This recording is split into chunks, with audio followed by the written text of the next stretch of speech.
Welcome back to JKMoto Podcast, a motorcycle podcast for the everyday rider, covering current bike and racing news and specializing in great entertainment. Yeah, and track and club racing and all that great jazz that we do, and hopefully many of you do, and if you don't, you should 100% be doing track days. This week, we're brought to you by, despite the fact that it is not behind us today, JKMoto Entertainment, your one-stop shop for all your motorcycle, track day, club racing questions and answers. Follow us on Facebook, Instagram, and YouTube at JKMoto Entertainment. I think the YouTube is a subscribe, not a follow. Yeah, I think it's like down there somewhere, probably. I think so. Yeah, I guess for you guys it'll be down there. It might be. Subscribe. I'm on the same side every time, so I'm pretty sure it's over there. I can hit the good old fashioned, like I think 85% of YouTubers are like, smash the like button, bang the subscribe, super click the, I don't know. Tickle the like button, yeah. Caress the subscribe button. Gently twist the subscribe button of your throttle. Yeah. We gotta make it motorcycle related somehow. That didn't make any sense. But anyway, we are here today to talk about MotoGP round 11. Is it 11? No, every week I guess. I'm pretty sure it's actually 12. Let's check. Definitely 12. Yep, definitely 12. All right, 12. Here to talk about MotoGP round 12. We verified today since we're doing the guessing thing. It's on brand for me, you know? Yeah.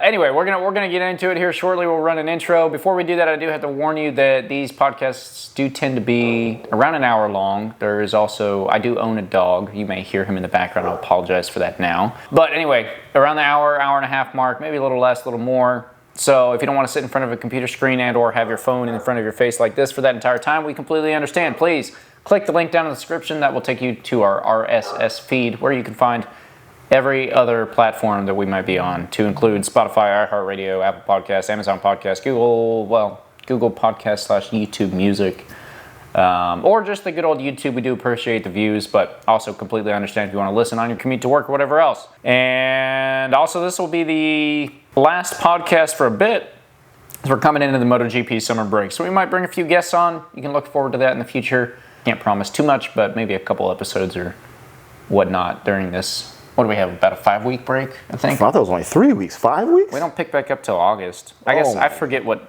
day of the decade it is, though. Let's see. Right. So August 15th. Yeah, it's like 3 weeks. 3 to 4 weeks, okay. So I'm a little off.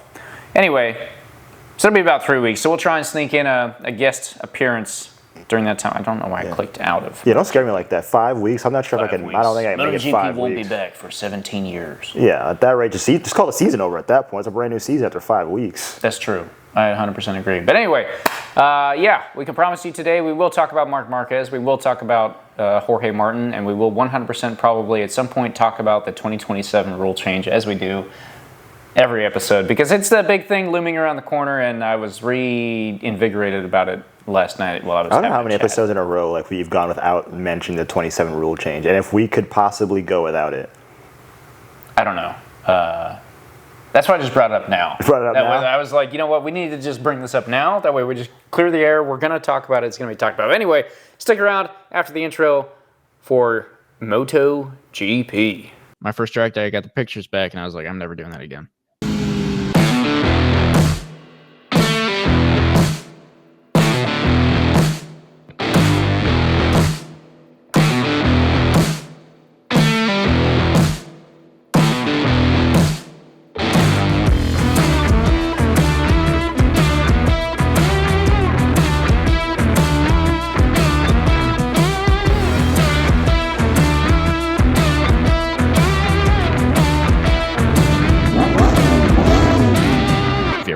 On the ground at 100 miles an hour.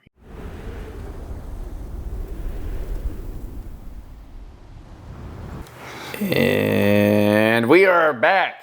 I'm gonna say eventually we'll get professional enough that we have some like cool little iPad things, and so you can like not watch us pull up our phones, but for now we're gonna be on our phones a little bit just to pull up results and make sure we're not I think it's part of the charm, you know? Yeah. It's part of the charm. I mean, why not? Like, realistically, cell phones can do everything. Why not? But also, we don't want to misquote you guys and say something inaccurately. It would also be on brand. Do you know that is Marc Marquez? I can tell by the Ducati. That's the Ducati symbol, right? Yeah, that D. Yeah, D for Ducati, not Dunlop. Yeah, 100%. Yeah. It's definitely not Marc Marquez. Yeah, We're not going to talk about that picture, but I think he'd be like leaned over like a lot more. Oh, bruh. There's a video that the official MotoGP posted, and it's from the last GP, and it's like Marquez and then Bezzecchi, but you can't really see him. You see like part of his bike, and then it's every bike for like the first 6 or 7 places all leaned over in a corner. It is so dope. That's sweet. That's sweet. I was talking with someone this weekend about MotoGP and why. Like it was another F1 guy that I was like, you should watch MotoGP. He went and did, and said he quite enjoyed it, and that's what reinvigorated my whole 2027, because we were talking about, how F1 is so. I can't find it. It's gone forever. Tethered? Is that the right word? Tethered to what? Just the rules in F1. We were just kind of discussing the fact that, F1 used to be more about pushing to the limits, and now it's whoever has the most money. Yeah, here's all these freaking limits. Anyway, but to go back to the 2027 rule change, I was just kind of thinking over in my head, like, how it might actually be a little refreshing, because instead of, like, yes, we're limiting the bikes, but we're also limiting the aero and we're limiting the electronics, which might bring back a little bit more of the rider. Is what I'm hoping, which I think is a big difference between F1 and MotoGP, which is becoming the theme of this podcast. I think it's your fault. My fault? Listen, this whole operation was your idea. Well, I think a big difference there is that I think the rider matters a lot more in MotoGP than the driver matters in F1. I do agree with that statement, just because like you're doing so much more on like a human aspect when it comes to like riding a motorcycle in general, when it comes to driving a car. Mm-hmm. Granted, they're both athletes at the highest levels of their sport. Yeah, they're both very physically fit, yeah. But I think I heard one person once said it's like 90% the car, 10% the driver for cars, and then like 90% the rider, 10% the bike. Granted, those percentages you can adjust that however you want, but the main point being it's so much more rider, because you're the one leaning off that bike, hanging off that bike, because you can put a completely different person on a different bike. Case in point, Pecco v Marc, same bike, and you're seeing like such a wild difference in performance level. They're both very high caliber riders, but you can even see it from like their weekend to weekend performance. Theoretically, they're on the same machine with slightly different setups, but just what they're getting out of that machine. Yeah, 100%, and there is so much more to it than just the gas and the brake. Yeah. There's a lot of it that's the gas and the brake, but where you put your body, how you put your body there, when you do decide to do that, I think is that big key difference that brings the rider more. And once again, I'm not trying to downplay F1 drivers. I'm not trying to say they're not athletes or anything. They are 100% also better. Their reaction times are insane. F1 is also so insanely fast. Yeah. I cannot imagine, like, it's not just the reaction time about the light turning off. You ever watch an onboard lap? Like from like the helmet cam of an F1 car? Yeah. There's so much information coming at you, and you're making so many like inputs into the like steering, throttle, brakes at such a fast pace while having all those G-forces acting on you. It's like, oh.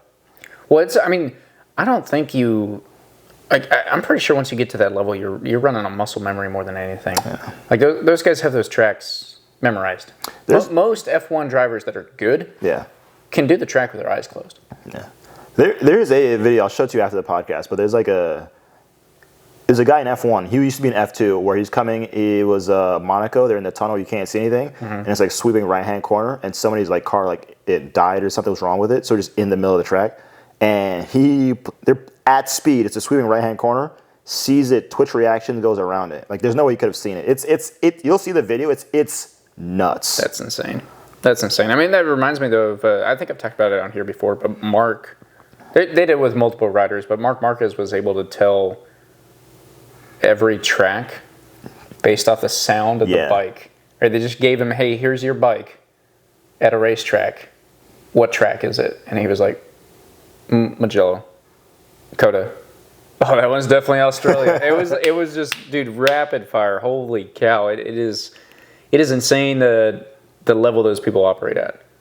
It's just nuts. But anyway, we'll take a break from discussing F1 versus MotoGP and get into We'll start off with our weekly fantasy, and then we'll talk about the sprint and riders and tire pressure. Yeah. Good old tire pressure. Anyway, from the bottom row, and I'm not trying to be rude, but from the bottom row, our winner for our fantasy this week happens to be Wolves. I thought it was going to be Shaky or Camhead. I know. So, but it wasn't. Here I go stuttering. JKMoto at 155, Camhead at 153, myself up at a 151.5. I thought I was doing pretty good. Then I looked down at the bottom and we got Wolves at a 159. That is no boosts used, none yet this season. All three available, so he didn't use any this weekend. Had a killer team set up. I think we kind of spied on it a little bit. Had some pretty top Ducati riders in there. And anyway, Wolves from Italy, please reach out to us on Instagram at JKMoto Entertainment. We'll get you a weekly prize winning prize. Weekly prize winning point. The point of winning prizes is he has the weekly prize winning points, and now he's going to get the weekly points winning prize. There you go. Or she. Wolves. Yeah. Whoever it might be. Yeah. Yeah, it's all right. I don't know how accurate it is, but I once looked at the statistics on the YouTube channel for JKMoto Entertainment, and there's a gender statistic. It was 100% male. Oh. Which is weird because I've seen comments from a non-male person, and I know, have had conversations with them back and forth. The 0.1 female. I think it's a very fake statistic because that is if you let your gender be known to YouTube and let it be used for public and let it That is true. Right, if you have all those privacy settings basically turned off and YouTube pulls it. But it was just kind of funny. It was like the majority of people watching the channel are aged 35 to 40 and dudes. I was like, okay, yep, makes sense. That does make sense. Theoretically, that'd be old enough to afford track days to be able to go. Yeah, I mean, it makes sense with the crowd. The goal is, share this with your younger friends if you can, if you have any. Or if you are younger yourself, share it with your friends of your age, please, because the goal is to get the younger people to get into the sport sooner so that hopefully we can keep this sport growing and keep it alive, which might bring me back to the 2027 rule change a little bit. I got to talk about it. I was trying to avoid it.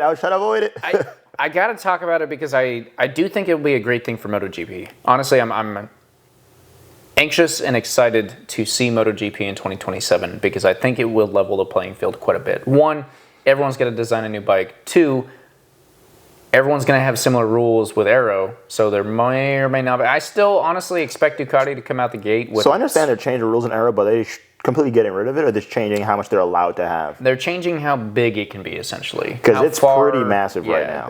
I believe it's like how far in front of the bike it can stick out, but your rear ride height devices... Gone.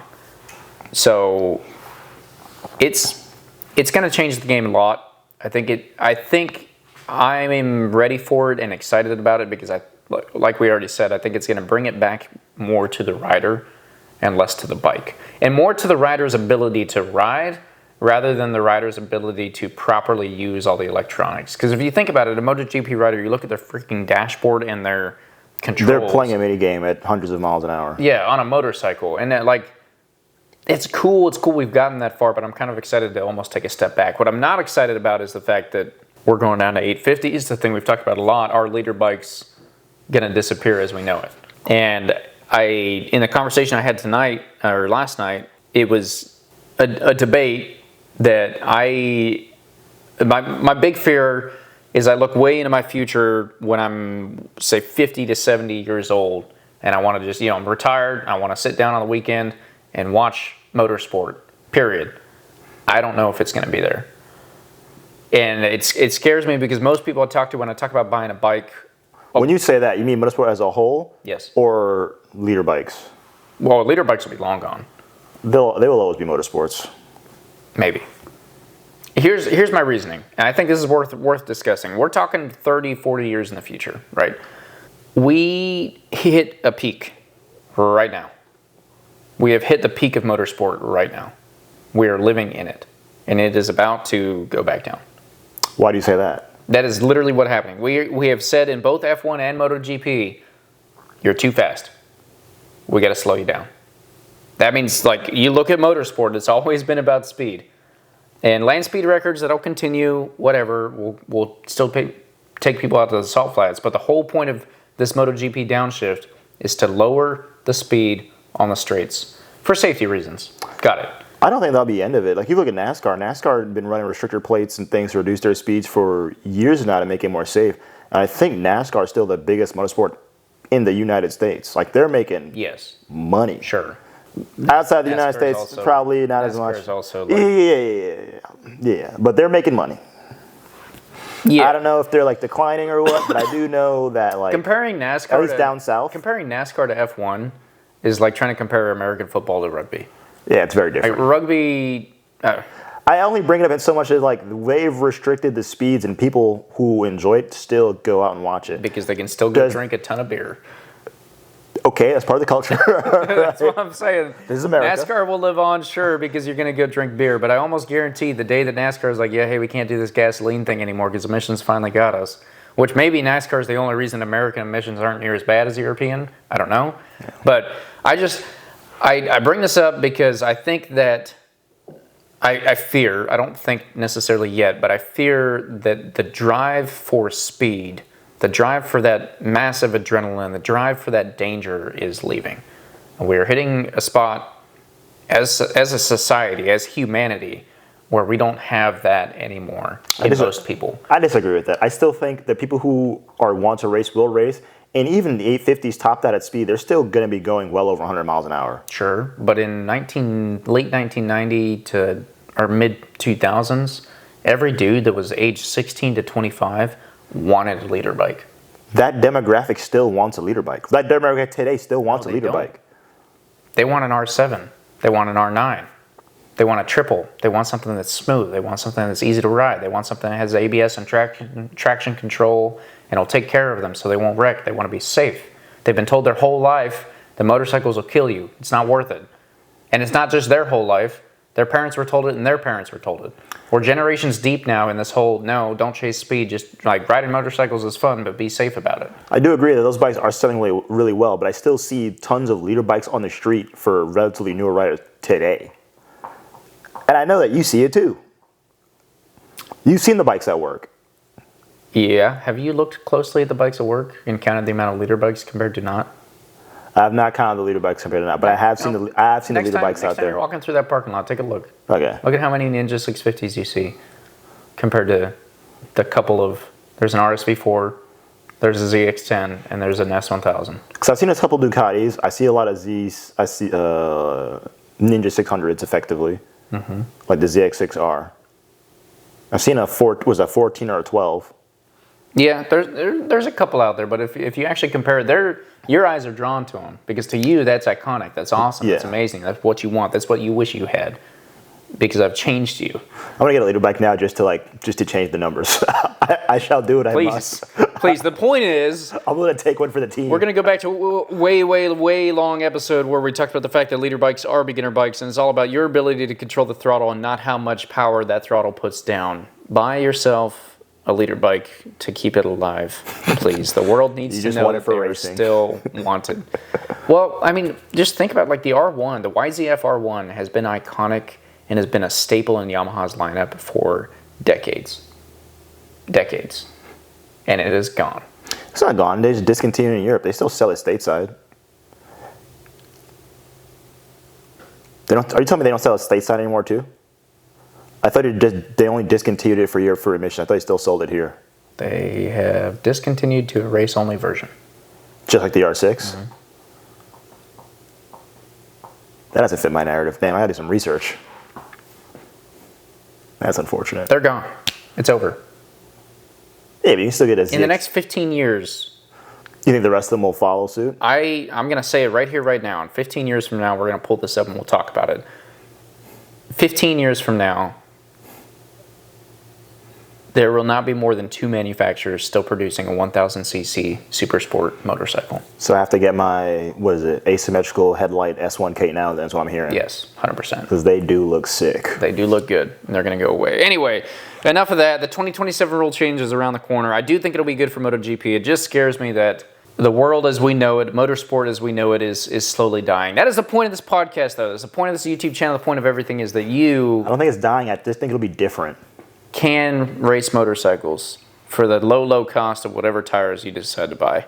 That is true. times 5 for the weekend. So like $5,000 a weekend. Not a big deal. You can do it. I Super think you easy. can race it less than that. How competitive you will be, that's something else. You can race it less than that and actually still be competitive. No. Buying a new lot tire, less. buying a brand new tire for every race does not make you competitive. There are plenty of people that have raced on used tires, because the funny part is that most club races, 5 to 10 laps. Most club races around the U.S. Moto America does, what, 20? Yeah, they do more. 20 laps on the same tires. They're not different. They're the same tires that you're buying. So MotoGP tires are built for MotoGP. I'll give them that, right? They're a little different. You like start to cross the threshold of tire management in Moto America. So it kind of low-key cracks me up a little bit when club racers are talking about tire management during their one club race with their brand new tire. When they pull 5 to 10 laps, and it's like, yep, that's it. Yeah. And then Moto America's like, I've done twice that. Yeah, because there are people that are smart. And pull faster lap There are times. people that are smart and will go get used Moto America tires and use them for club racing, or at least for qualifying or practice or whatever, just help save some money. Now, brand new rubber, yes, obviously the stickiest. You have the stickiest rubber when you put a brand new set of tires on. I 100% agree, and I can't fault anyone for wanting to do that if you can afford it. But don't let the cost of tires scare you away from racing. Just race a smaller bike and you won't go through tires as fast. But race a leader bike so that leader bikes don't die. Support me and my dreams of keeping leader bikes alive, or support your wallet and only have to buy 2 sets of tires a year because you race a KTM It is 390. nice. It is nice. Don't trust me. You know what it is? It's like when you want to get into club racing for cars, and they tell you, what car should I get? Like, get a Miata, do all the work yourself, because it'll cheaper on all consumables and tires. Mm-hmm. Get a 400 or a ZX4 or some small liter bike or an R7 or something like that, versus getting a liter bike and roasting your tires. The back specifically is just like... I watch our buddy who had the R1. I watch him roast a set of rears in a track where you can absolutely cook that rear. Yeah. And you watch the replay of, like, you watch somebody else's onboard track footage of behind him, and you watch that rear tire fighting for its life. Man, he was built different. Yeah. Yeah. What's crazy is that he's not even really at like a race pace yet. He's pretty dang close. So he could get out there and race. Usually there's track day traffic holding him up. I think if he did it more frequently than like once or twice a year, I think he could see that. Yeah, 100%. Or any kind of like formal training at all. Anyway. He's had that. They told him, hey, you got to slow down. He's like, no, I refuse. I'm not going to do that. Well, you got to stop passing people. Yeah, I'm not going to do that here. All right, so we got to talk about the sprint first. I'll pull up qualifying results. Q2 was kind of interesting. Let me go back to practice. Actually. I'm not gonna lie. I think I saw the Q2 or Q1, one of those results, and then I saw the starting grid. I was like, that's very different. Yeah, that's very different from what I saw. Dude, that is not what I saw at all. Oh man, I mean my boy wrecked out in Q2, and he was on a freaking heater too. He was about to set a lap record there, do the first 151 we'd ever seen, and then he wrecked it out, which had me worried for the race, but we'll get into that in a little bit. But anyway, I just want to cover the top 10 in practice because it's some interesting names this weekend. It was kind of cool. We were over in the Czech Republic? Czech Republic, yeah. I was going to say Czechoslovakia. Czechoslovakia? Yeah. Is that the same thing as the Czech Republic? It's not. Is it? I think so. Yeah, see, this is where we ventured into the tracks that we do not know that well. I barely know anything anywhere other than the U.S. Anyway, Czech Republic. That is what they said. That's what we're going to stick with. Me Googling this in real time. You keep talking. So top 10 in practice. We had Marc Marquez. Keep in mind, practice was also interesting because it rained. So there were a lot of people out there in rain tires, and it started to kind of dry up. There was question of, are we going to go to slicks or not?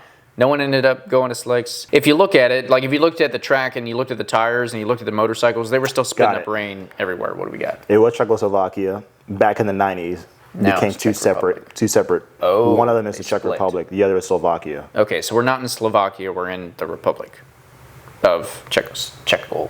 Just the Czech Republic. Czech Republic, Slovakia combined. Slovakia, I can say. Czechoslovakia, I cannot say. I must need to drink more vodka to be able to say these words. Czech Republic. That's where we're at now. Yep, Czech Republic. Anyway, so it was rainy, so the lap times are not that crazy, and mixed conditions in practice is actually super fun because you get a weird lineup kind of like this, which is why I want to cover it. So in first, Marc Marquez, okay, cool, whatever. In second, Johann Zarco, the Frenchman. In third, the other Frenchman, Fabio Quartararo. Right behind him, Bezzecchi.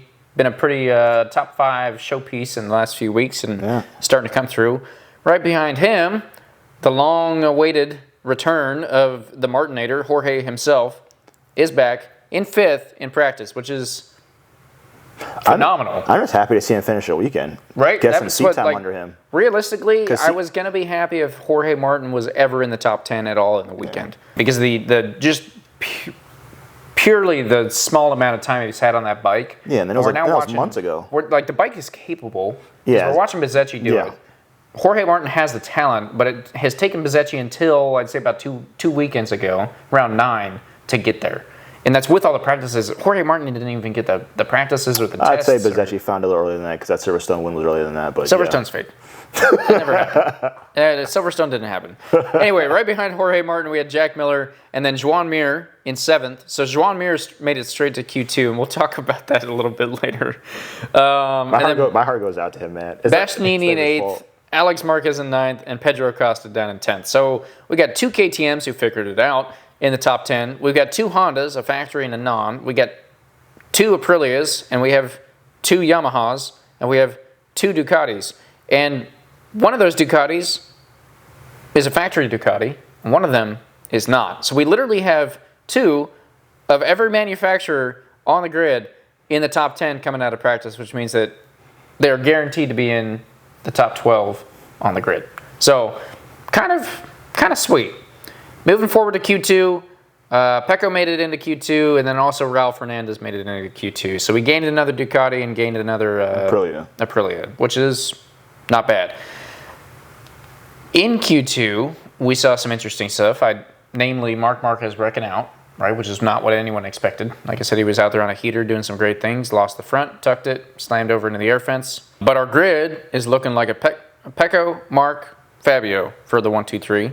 Then a Bezzecchi, Mir, and Fernandez, which is wild to see Ralph Fernandez up in 6th place on the 2nd row. Put out a great lap right at the end after everyone had pretty much come in. And then we got a Pedro Acosta, Alex Marquez, and a Zarco, and then a Miller, Bastianini, and a Martin. So Jorge Martin, he made it up into Q2. That's awesome. Barely made it through there. In fact, he was actually 3/10 off Bastianini, and a second and 3/10, so about a second and a half. All I'm hearing is that he made it first in a Q2. He did. That's all I'm hearing. Which is great. Like I said, it's freaking awesome. So that's your lineup for the weekend. So we enter the sprint. I think the first thing that I would like to talk about, I feel so bad. About? We got to talk about Joan Mir. I didn't catch what actually happened to him in the sprint because they didn't really show it. I don't think I remember, but I think something happened and he fell back because he finished last. Someone went down. I think that person almost ran into him or something, and so he fell back and finished dead last. And they talked about because he did not have a good weekend. No, but he made it into Q2. That's a freaking good weekend for him. That is an accomplishment for him. It was at that point. On that bike, right? It just went down from there. That's what I'm saying. Up to that point, Joan Mir had it. He was doing great. And then in the sprint, we see this whole wrong place, wrong time thing, fell back to the back. And then the race. Yeah. Which will knock out Alex Marquez at the same time. So Alex Marquez in the sprint also finished super bad. I don't know if he is having injury problems, if the Czech GP is just not good for him, but he's out of the points. So he's getting to the point with a couple of the other wrecks he's had. He might be starting to give up that second place. I don't know. I'll pull up the standings real quick. Yeah. It doesn't help because then in the race, too, when he, tucked it, slid out, hit Joan Mir, I was like, not again. Not like this. Yeah. You're watching, the light till he died from a man's eyes. It's oh, man. It's Joan Mir did nothing wrong. That's been the new tagline. Joan Mir did nothing wrong. Yeah. Oh, 100%. He was just on the outside making a pass, and Alex Marquez went in way too hot, lost the front, and took him out. He literally wrong place, wrong time, every time. But, so...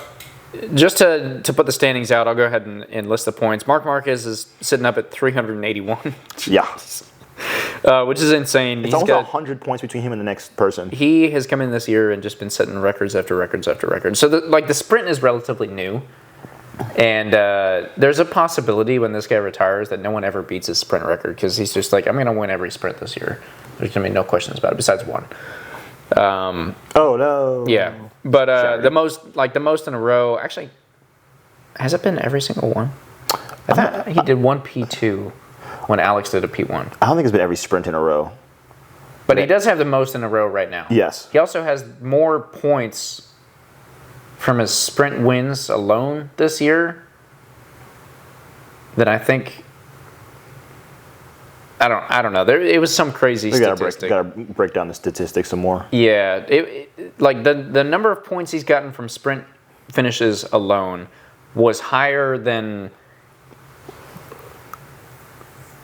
I almost want to say anyone got last year total, or anyone got from the races last year. I don't know if it was from the races last year. I have to look into that. But anyway, it was a crazy. But he's doing good. Yeah, he's doing crazy things. So he's up at 381 points. But I think he's going to win the championship next week. Like, the ratings go. Yeah. Like during the break. Yeah, during the break, they're just they like, give him a trophy, you know what, yeah. it's over. You probably can just got not race the rest of the Yeah. year. You're fine. Keep So it interesting. Alex Marquez is still in second at 261. That's what I'm saying in all this. Like, he's 120 points behind the guy. Yeah. And then Pecco Bagnaia down at 213. So, like I said, Alex, The gap between 2 and 3 is smaller than the gap between 1 and 2. yeah, by a good bit. We're talking about 50 points by right a there. chunk. Which means if he wrecks out in 2 more races and Pecco does well, it's going to be close. So, Ducati might solidify that championship 1-2. possibly. I know they're fighting for it. Mr. P2's got to come back and start grabbing P2s again. And He's got to start finishing races too. yeah, that's a thing, man. Like, he had such a good season going. He got in that wreck, had the injury, got a surgery. I want to say that that's what's doing it. And I'm hoping After the break, he's kind of recovered, and like not just recovered physically, but also recovered mentally. Mentally, he's ready to go, can get back into it. Hoping. So that's Alex and Mir in the race. Poor Mir. Jorge Martin finished the weekend this time. He did. Just want to say that. Yep. Get some valuable seat time, which Yep. is better than not finishing the weekend and then going months not before only the did next he finish time. the weekend, he qualified down in 12th. In the sprint, he finished in 11th. And then in the race, he finished up in 7th. I want to see what he looks like in a couple more weekends and how he compares to Bezzecchi after maybe 5 more weekends. See what that looks like. I wish that there was a test over the summer break. I wish there was a test available So you could see. for him. Yeah. Yeah. But also looks like he's staying too. Yeah, that is big news. We'll get to that in a second. But I wish there was a test because I wish he could get 2 days of 8 hours of seat time. I think that would give him, the bike can do it. He's healed up. He's able to make it through a weekend. The question is now, how long is it going to take him to mesh with the bike? Luckily, yes, as you mentioned, it does, as far as everyone knows right now, he is staying with Aprilia. I don't know if that was because he took people's advice or what, but anyway, there was a big fight between him and Aprilia where he wanted them to invoke the clause in his contract that said if he didn't have good enough finishings that he could break his contract with no penalty. And Aprilia said, no, you haven't raced enough. That's not how that contract works. And he said, my lawyer's going to talk to your lawyer, and the lawyers have been talking. Aprilia was not backing down. Aprilia was like, absolutely not. Because they probably paid him a bag. Yeah. Like a fat bag. Yeah. And the truth of it is, I side with Aprilia, honestly. I'm like, why are you jumping this ship so fast? Yeah, I've said my opinion on that. Like you, I also sided with Aprilia. Like, I love Jorge Martin, but bro, you've been here for 5 seconds, and you've done nothing during that 5 seconds because you haven't been riding. Yeah, you wrecked a bike twice. It's not like Marquez with Honda, whereas you're a known quantity, which Jorge Martin is, and the bike just isn't there, and you've been doing it every weekend. You weren't.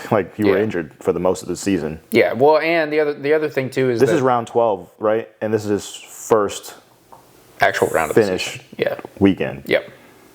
That's 11 weekends you didn't race or didn't finish. No, 100%. That's half with a couple tests in there. That's half the season. And the practice before the season. Yeah, that's half the season you haven't raced. What do you mean you want to go? Yeah, absolutely. Granted, he started talking this stuff like a while ago, but still. Yeah, no, I mean, I sided with Aprilia 100%. I'm glad they didn't back down. I'm glad that Jorge did finally make the decision. One, next year almost doesn't matter because of the 2027 rule change. I don't mean that, but like, give it a chance, man.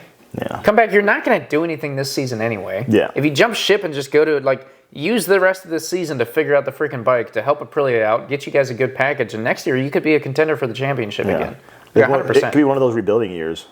Yeah, and where are you going to go? Ducati's not going to drop Marc. They're not going to drop Pecco. We already talked about the factory prospects. It's not good. Like, It's there's not nowhere good. for you to go. And if you had left, other teams would definitely look at you sideways. Yeah. Before they took you. Yeah, 100%. So lower teams don't want to pay that fat bag, and higher teams would see that and be like, I don't really want to deal with that. Why did he do it? The Marc scenario made sense. He came back after his injury and was debating retiring because of how bad the bike was and the fact that he couldn't ride it. But you also look at that as a dude that went out there and pushed that bike over the limit over and over and over and over and over again. That bike was did he tell Honda, hey, your bike's bad, you need to pay me, or you need to just let me break my contract? No, he said, I need to know if I can still ride. I'm going to pay you the millions of dollars it costs to break this contract, and then take a huge freaking pay cut. I'm pretty sure he went to Grassini for damn near free to figure out if he could still ride, to figure out if he still was going to be in MotoGP. This is a very, very different scenario. The other thing that's kind of interesting in this is that Marc did give him some advice, and he was asked in an interview, Jorge was asked in an interview, like, during all of this, what meant the most to you? He actually said Marc's advice, which was, don't make any decisions while you're injured. Don't decide to leave, don't do anything. Like, while you're injured, don't make decisions. And don't do anything rash to prolong your injury, i.e. referring back to himself, Marc, who had a huge wreck. Did that ruin him? Sorry, was that a bad wreck that needed surgery? Yes. Is that what actually took him out for a year and a half? No. It was the following time that he decided to race, right afterward, where he really had the issues. The arm got infected and all of those things. So anyway, it was nice to see Jorge out there. I enjoyed it. He got a little bit of camera time, a lot less than I was expecting.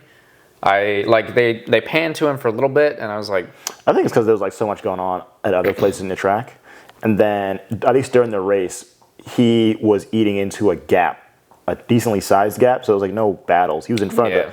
He passed who he passed, and then there was time between him and the next guy. So it had been him riding alone. For the same reason you don't show a bunch of Marc when he's in the lead for too much, when there's any kind of action between second and third, fourth and fifth. Sure, I get. You'll see the little screen picture because he's the lead, so you'll see it in the upper left. But they're not doing that for P8 or P. I think I imagined some he's the world champion currently, right? So I imagined a little bit more. I don't want to say respect, but they give him respect when he was doing his battles. But after a while, it was just him riding by himself. Yeah, that's fair. That's fair. That's not as. It's one thing when it's P1 riding by himself, and then you're watching a battle for second or third or fourth and fifth, 7, 8, 9, 10 or whatever. But when it's all the battles are here and here, and you're P8 by yourself, they're not gonna do the little ticker symbol for down for P8. I agree. I think it was more of a function of that because they did give him some screen time. It just if he was closer to some other people, I do think that he would have gotten more. That's fair. And it was it was great to see. Good to see him out there. Interesting to his number one kind of cracks me up. The number one plate? Yeah. Not that he doesn't deserve it. Anyone that, if you win the championship, take the number one. Got it. He's going to get to ride it. It's funny because, we're on round 12 and we finally see the number one plate. It's almost like some dude halfway through the season was like, actually, you know what? I will want this. Yeah. Oh man. But and I'm very eager and hopeful that next year for Jorge is good, because I hope that he plays it smart, gets some good seat time, learns the bike, gets a little.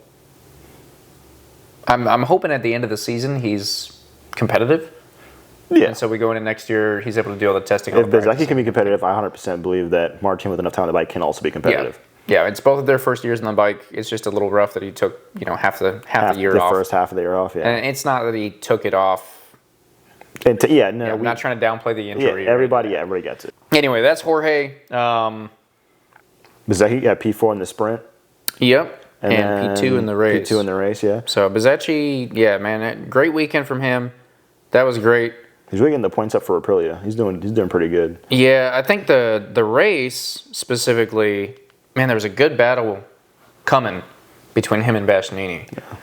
And Well, it was coming, and then it wasn't. yeah, and then it didn't. Then Bastianini. I was about to pick Bastianini as my rider of the weekend, Then which was going to be really fun. Yeah, when I was watching the race, I was like, all these weeks of recent Bastianini slander coming from you, a double podium from Bastianini, I felt would have been poetic justice, and I thought we were going to get it again, maybe, and then we didn't. We didn't. So, but I will say this: he did perform this weekend. He did. However, so did Pedro. Yes. Which means, is it Bastianini or did KTM figure it out? Oh my goodness. Did they figure it out, or are they just well set up for the track? 'Cause Bender was nowhere to be found. So. Yeah, but yeah. I don't know. It's like really weird because when it comes to like unironically KTM figuring it out, it's like Pedro Acosta and Maverick Vinales, and then after them, there's some gap, and then it's like Bastianini and Binder. Yeah. And Binder's been on the bike for the longest. Yeah. Bender should theoretically be up there. Be the guy. But it's Vinales and Acosta. Well, and like 2 years ago, Bender was fighting for a championship for half the year. Yeah, not anymore. What happened? I don't know. Like last year, KTM started to fall off. This year, KTM's just gone. But now we're seeing random like spurts of greatness from KTM flowers are popping up, and Bender's just not there. Which maybe he's just like, I've got a contract, I don't care. Or maybe he's doing way too much. I don't know. I can't figure it out. And unfortunately, because of how bad he's doing. I don't think he's doing way too much, because if he was doing way too much, he'd be crashing. Yeah, I agree. Yeah. Yeah, that's what... The unfortunate part is that we're like not... The commentators aren't talking about him. Yeah. Like we talked about Bastianini this weekend, and all of a sudden, because Bastianini's doing okay, they're like, oh my goodness, the tire whisperer's back. Like, wow. Like, okay, cool. Yep, you got your talking point. Oh, he crashed. See ya. Why can't we talk about maybe KTM's just like... Well, no, because KTM, Bender did get some screen time, especially when he was battling with Jack Miller during the race. He did get some screen time with Jack Miller. Yeah, but it's just not... But like on a whole, like not just this weekend, but in general, he generally doesn't get a whole lot of screen time. Doesn't get screen time, doesn't get talked about. There's no explanation. Like, and don't get me wrong, I don't mean to say that Pedro Acosta is not good. Maverick Vinales isn't good. Maverick Vinales, as we've talked about on the show, is probably one of the best riders to swap bikes because he's done it so much. He's probably, arguably on the grid, one of the fastest riders to be able to figure out a new bike. I would argue. I'm not saying like for sure, but yeah, he's definitely of recent years hopped on a lot of manufacturers. Well, it's been his whole career. Yeah. Right. He's been Suzuki, Aprilia, Yamaha, KTM now. I don't know if he's never been on a Ducati or a Honda. We'll see in 2 years, Maverick. He just keeps going. He's a first, second rider for The crazy part is that he gave up the factory Aprilia last year. That weirded me out. I don't know if KTM was just like... What do you mean he gave it up? Aprilia, before signing Jorge Martin, was planning on keeping Maverick. Oh, the Maverick. There was an interview. The Maverick decided to go to KTM. I just figured... There was an interview like a week or two before they gave the spot to Jorge where they were talking to the boss, and they're like, hey, yeah, you know what? And they're like, yep, we're very excited. Like, Alicia's going to step down. We're going to bring on this guy. I think it was Bezzecchi at that point. We're very excited to have Bezzecchi and Vinales. And they're like, is Top Gun going anywhere? It's like, nope. Super excited to keep him on the team. And so he didn't let him know. They were fully expecting to re-sign that contract with him. Where did he go to KTM? I guess they offered him a fat bag. They must have, right? There had to be something. Because competitively, I still think factory Aprilia would have been a better deal than the KTM. Yeah, there's no way that KTM didn't. But it's a satellite KTM. Because he had a win on the Aprilia at Coda last year. So he knows what the bike is capable of. And KTM is nowhere near the podiums, with the exception of Acosta last year. No, I don't know where KTM came in and was like, "Hey Maverick, we've got this package for you." I'd love to just like be a fly on the wall for some of these backroom wheeling and deals during silly season and contract negotiations. I'd love to see what happens. Maybe that's what I'll be. I'll just be a MotoGP manager. Yeah. I'm just gonna be a dude manager. I'll just be like, yeah, man, I'll get you a spot on Ducati. Yeah. Like, leave it to me. Leave it to me. This guy will take it for $5. Plus $1 million check for me. Yeah. But yeah, I mean, I don't know what happened there, because Aprilia was completely convinced they were keeping Maverick. Out of the blue, Maverick's like, I'm going to KTM, and Aprilia was like, Jorge, we have a contract, and Jorge's like, I'll take it, and then Ducati's like, sweet, Mark, we have a contract. Like, that was like, we're talking 8 days, and it was just boom, boom, boom, boom, boom. Everything happened. And I actually think it was really, realistically, as soon as Maverick left, it had to be phone call from Aprilia to Jorge's manager being like, hey, if you want a spot, we got it. We know you're struggling. Here's the money. Manager went to Jorge, said, hey, here's the money. It's a factory. This is what you want. Jorge said, yeah, I'll sign it. They give Ducati a polite call, or I'm actually pretty sure Ducati found out kind of backdoor. You mean the way that Jorge found out backdoor that Marc didn't take a seat? Yeah. Well, Marc wasn't necessarily going to yet until Jorge Like went officially, to Aprilia. yeah. There was a like weird. Well, they were still like, you were going here. dude, Ducati was sitting there like, how do we keep both these guys happy? What do we do? Like, That's the this neat guy part, you really don't. deserves it, but we really want Marc. Marc's saying he's going to go anywhere else. I honestly, in that moment, wouldn't have been like, when I heard the Maverick was gone from Aprilia, I was like, dude, Marc's going to Aprilia. I thought Marc was going to go to Aprilia factory, which would have been... Would have that been Bezzecchi and then Marquez? Mm-hmm. And it would have been Jorge and Bagnaia. Which, that, dude.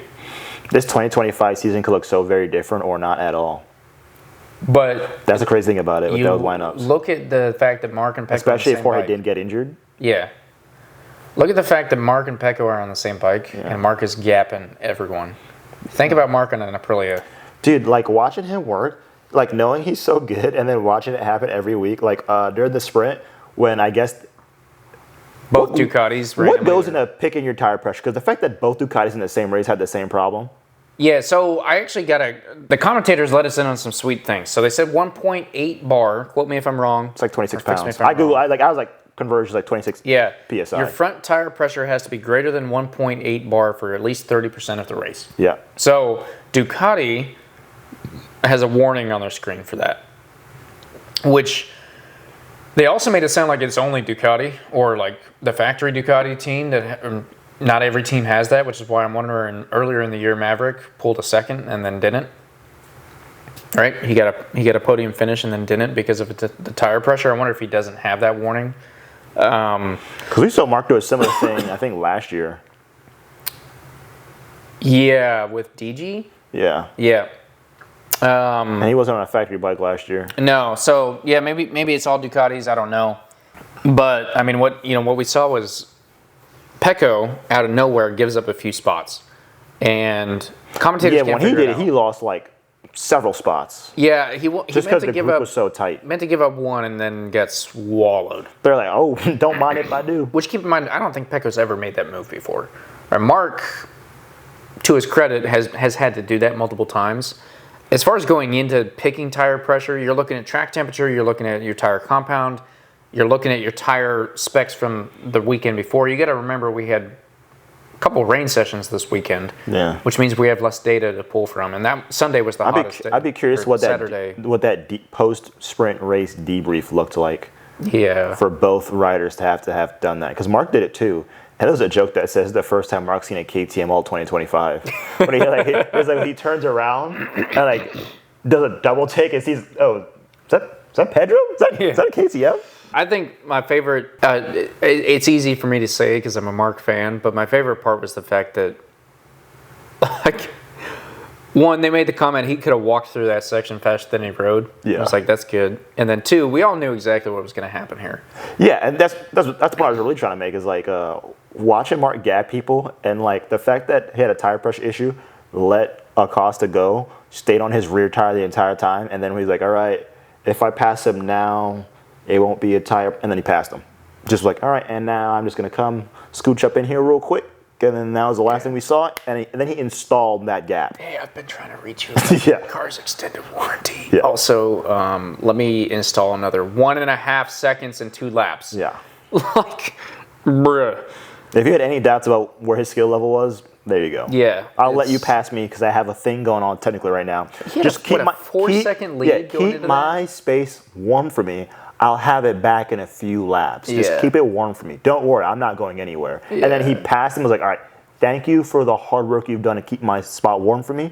I'll take it from here, Junior. Dude, and then Pedro, he left him. Poor Pedro, because we're talking like at least 5 to 7 laps of Marquez plus 0, Marquez plus 0, Marquez plus 0, like MM93 plus 0.0, MM93 plus 0.0, MM93 plus 0.0. You're sitting there like, being Pedro, there's no way Pedro didn't see it and be like, damn it.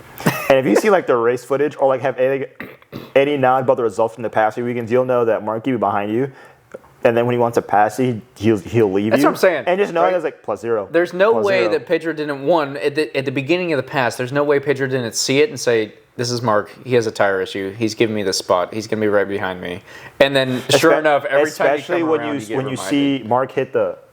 Yeah, hey, where are you at? Come on. Goes wide, does this, rolls, and he has to like do it again. It's like, and you're like...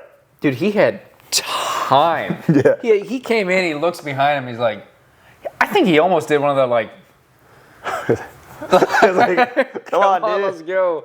Come on, Junior. Oh, man. And the crazy part is to be able to just slide right back in there and literally live on the rear tire of this guy to make sure that tire pressure is primo. Because that also, once again, not to discredit Bagnaia too much, but Bagnaia was not able to pull that off.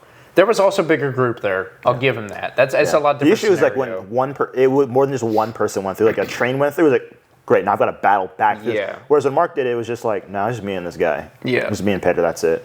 Which, man, it's nuts. So our final finish in the sprint, we had a Marc, Acosta, Bastianini, Bezzecchi. So, and Bagnaia KTM must be happy though, like a double KTM podium. Yeah. It was like a factory and a non-factory on the podium. 100%. And, to follow that up, Pedro Acosta the next day also did great, finished third. Bezzecchi got him at the end of it, but that was a good time. Yeah, I wish freaking Bastianini would have been in there.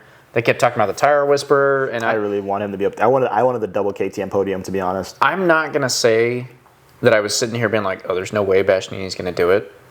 However, there were doubts in my mind, and I don't want to sit here and be like, oh yeah, I'm just the guy that can predict all of MotoGP because I know everything that great. Because that's not what it was. But I was sitting here on my couch watching MotoGP, and they just kept talking up Bastianini and the tire whisperer, and I was getting a little internally upset because I'm like, Marc Marquez is low-key just as much of a tire whisperer. He's just also so good that he doesn't need to be. Can we stop talking about this, please?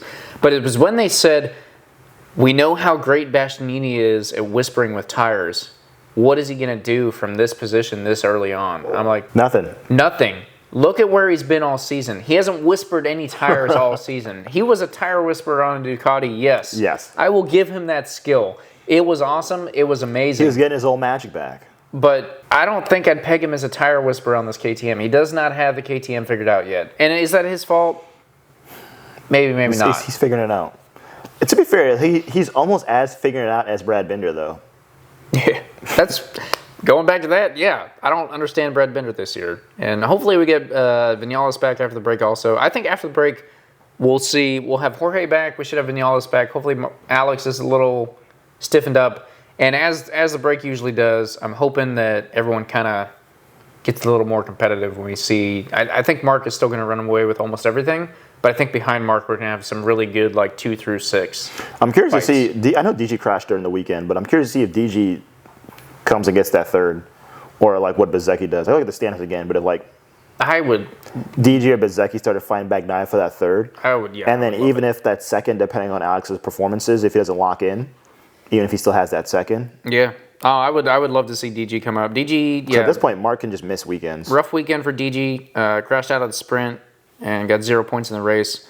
But the other thing, too, to keep in mind, this weekend was different because we haven't been in the Czech Republic since 2020. This is the first time in 5 years. So for a lot of these riders... They don't have the track knowledge. This is new to them, right? Yeah, Mark is one of the only people that have ridden there a lot. So yeah, I think that played a role a little bit. I am hoping that DG comes back. I was going to look at standings. DG is sitting down at 142 with Bezzecchi at 156 and then Pecco at 213. So, I mean, DG would have to crawl back 80 points. Realistically, I think Pecco is also going to come back from the summer break with a bit of a vengeance. It's one thing for Pecco to give up first to Mark. It's another thing for Pecco to not fight to be up there. And I'm hoping for Pecco's sake that he can figure out the mental game, figure out the emotions, and stick in it, and stick with it, and be competitive. I think that most people have all but given up on taking out Mark at this point. Yeah. Because realistically, Mark is going to come back and keep fighting for wins. The fact that Mark's gap is so big, he could take weekends off is crazy. Yeah. But that's what I'm saying. And the fact that you know that he's if Mark not wanted do that. to, from here on out, I'm pretty sure he could hang out in 5th place. And which, based off what we've seen, he could place himself there. Yeah. With zero Quite issues. easily. Just bring and the just bike let on. everyone else do whatever they want. He could probably still win. So He could qualify bad and still do that. yeah. So that that's where we're at with Marc. I think most people have given up on that. Cool, that's great. I love it as a Marc fan. But I am hoping that the rest of the grid is very, very tight and very competitive. Hoping the Aprilias keep fighting. They figure it out, and Jorge is able to figure it out with them at least a little bit. I'm not expecting that till realistically October. Probably. I think the rest Jorge of this, 2 or 3 more rounds. I think the rest of the season, realistically, is him like figuring the rest of the bike out, getting competitive toward the end of the season. But by the end of the season, it'll be too late. Obviously, he's not in any kind of championship 1, 2, 3 contending. The nice part is there is also half of it is the rider figuring the bike out. Half of it is the bike figuring the bike out throughout the season. So Bezzecchi has already put in a lot of that footwork. So I think that we can see an accelerated figuring it out For Jorge Martin. For Jorge, on that bike, because the Aprilia team has figured some stuff out with the bike already. Yeah, exactly. The Aprilia itself, I think, is ready. That being said, I'll put a caveat in there that I don't necessarily mean that it is just ready, because I do still think that Aprilia lacks the consistency. I think they've been better about it this year, at least compared to last year. I think in the last few rounds we have been numbed to that because we've seen Bezzecchi. And I think that they have, yes. But What was the replacement? Luca Marini? Or was that Luke Salvatore? I always mix those two names up. Luca Marini's Honda. Yeah. Luke Salvatore is the replacement rider for Jorge Martin. We haven't really seen him do anything, but granted, he was a replacement rider. So yeah, I mean, he's a test rider. Like- Backup. They never... yeah. It's weird. They'll, like, do really good in practice randomly. And then during the race, they're just like, no. I don't know how much seat time the test riders get, to be honest. Oh, quite a bit. Quite a bit? Yeah, quite a bit. But it's not... One, it's not the same. And two, I don't think that they are... I don't know. I'm making this up, and this is just a guess, but I'm pretty sure the teams during the race are just like, hey, just bring the bike back. Or go test this other stuff also. Hang out in the back. Don't cause any problems for our people. Especially the ones who are in actual championship contendings or like real guys on real teams. Right. Because if you see some test rider fill-in battling up with the like making it hard for like the top 4 people to pass, and it's like, bro, if you crash out doing that nonsense, bro, like you might as well have a job. Yeah, and the only like weird part there is that we have last year we had a Danny Pedrosa who came in and like finished a random 4th. It was like fighting. And so that's like, yep, still got it. Yeah, that's the only like caveat that makes me second guess myself is like, well, we let Danny Pedrosa do it. Maybe these other guys just suck. I don't know. But the test riders get a lot more time, not during MotoGP weekends that you don't see or hear about very often. Outside of like, you'll see the news when the manufacturer is doing something, like when Honda was like, we're going to get a new frame, new swing arm, new all this. We saw a lot of like, Stefan Bradl's been doing all this stuff. But generally that is kept on the down low because who cares? We care about what's happening. The big in the names. race, right? So anyway, I think that's going to finish this up. I don't have a rider of the weekend this week. Oh, Pedro Acosta. Okay. It would have been it'd have been Bastianini, honestly, just for the redemption arc of the one weekend up until he found that air fence. So Pedro Acosta for the double podium. There you go. I'll stick with it. We're not going to have a battle this weekend or a debate about it because I don't disagree with you. He had a great weekend. Where did he qualify? I think it was 2nd row, right? Let's see. Results. You're the qualifying guy. Yeah. Q2. Pedro Acosta actually qualified all the way down in 7th, so 3rd row. Yeah. Front of the 3rd row. So yeah, that's great. He did good. Half of that's because Mir can't keep a bike up. Poor freaking Mir. Anyway. Justice for Juan Mir, man. Yeah. One of these days, maybe he'll finish a race somewhere inside the top 17. He's done that when he keeps the bike up. Yeah. That's the part that hurts. Yeah. So, anyway, we'll leave you on that note. Joan Mir, maybe we'll see you after the break also. Maybe Honda will figure it out one of these days. But it's not Honda. We appreciate you guys for watching and or listening. Make sure you tell your friends, spread the word, not just about the podcast, but about track days, motorcycle racing, MotoGP, Moto America, all of it. It's all great, and we love it all. And we will see you guys in the next episode, hopefully with some guests. And then after the break, we'll be back for MotoGP in KTM's homeland, Austria. Red Bull Ring? Mm-hmm. Not to be confused with the Saxon ring. Saxon ring. There we go. That one. The saxophone ring. Yeah, there we go. Do not confuse the Red Bull drink with the saxophone. Yep. Anyway, that is all we got. We'll see you guys next episode.